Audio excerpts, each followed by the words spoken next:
মা বোনদের জন্যে, নারীদের জন্যে 4টি আমল করলেই জান্নাতে যাওয়া সহজ হয়ে যাবে।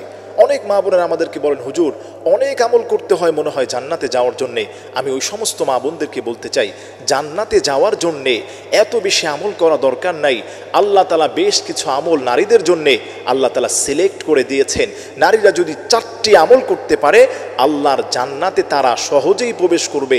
শুধু জান্নাতে না, আল্লাহ তাআলার যেই জান্নাতগুলো রয়েছে, এই সাজানো 8টি জান্নাতের মধ্যে সর্বোৎকৃষ্ট জান্নাত জান্নাতুল ফিরদাউসে আল্লাহ তাআলা নারীদেরকে প্রবেশ করাবেন। সুবহানাল্লাহ। প্রিয় মা বোনেরা, 1 নম্বর কাজ হলো আল মারআতু ইযা সাল্লাত খামসাহা, যেই নারী 5 ওয়াক্ত নামাজ ঠিকমতো আদায় করবে, আল্লাহ তাআলা তাকে জান্নাতে প্রবেশ করাবেন।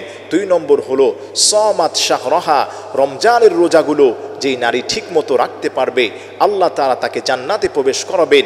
3 নম্বর হলো আতাআত বালাহা, স্বামীর আনুগত্য, স্বামীর খিদমত করবে, আল্লাহ তাকে জান্নাতে প্রবেশ করাবেন।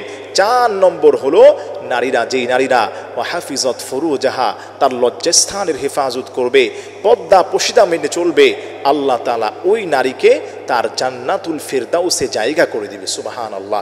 এজন্য প্রিয় মা বোনেরা, আসেন আমরা এই 4টি আমল করে আল্লাহর জান্নাতে আমরা প্রবেশ করার জন্য চেষ্টা করি।